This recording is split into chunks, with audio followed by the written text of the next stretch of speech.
We are 100 days away from Christmas, but for some, the season is year-round, and 40,000 acres of land is used for Christmas tree production right here in North Carolina.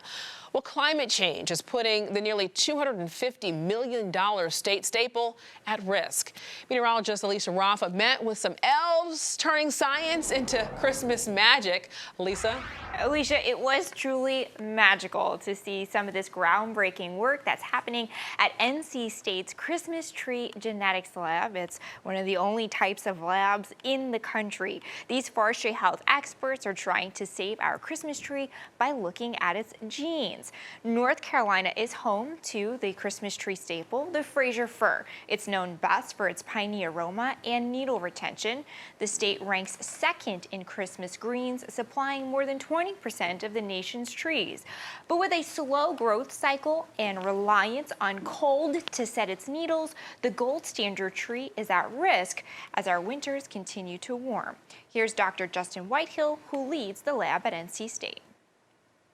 Trying to get trees that grow faster and also improve the ability of those trees to withstand climate stress, climate change, as well as challenges from insect and fungal pathogens.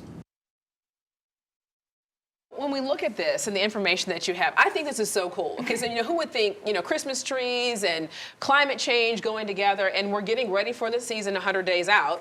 But what are scientists really looking for, and kind of what's the ultimate goal here? So they want to help make this tree more resilient, right? Like, we know climate change is going to put it at risk because winter's getting warmer and wetter, and things like insects and fungal pathogens, like the viruses things that want to attack the tree, like when it's warm and wet. So what they're doing is they're looking at the genes of different trees and saying, hey, okay, this tree is good at fighting insects. Can I identify that gene, pull it out, and put it into our North Carolina tree so we can save it and kind of like spread the wealth a little bit of the superpower genes that help it fight off some of those pests. So then planting new Christmas trees, it takes how many years? 9 years for a Christmas tree to grow? Yes. Okay. So are you surprised that I knew that? No, but it does. So they need to speed up that process as well. Yeah, and we know how climate change, it affects so much of our agriculture. So what did you find the most interesting? It's all so interesting. It was super cool. One things that I learned that I didn't know was that there's so many different types of conifer trees, like even some that grow in Guatemala, which you typically think of more tropical. Right.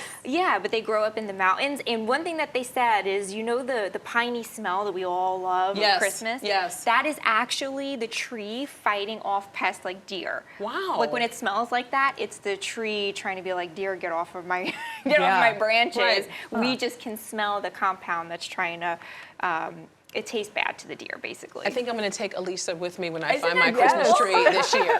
Just come on with us. Christmas tree expert right here. Oh, this is very, very interesting. And we're going to see your special report tonight at 10. Full story tonight at 10. Okay, so stay tuned.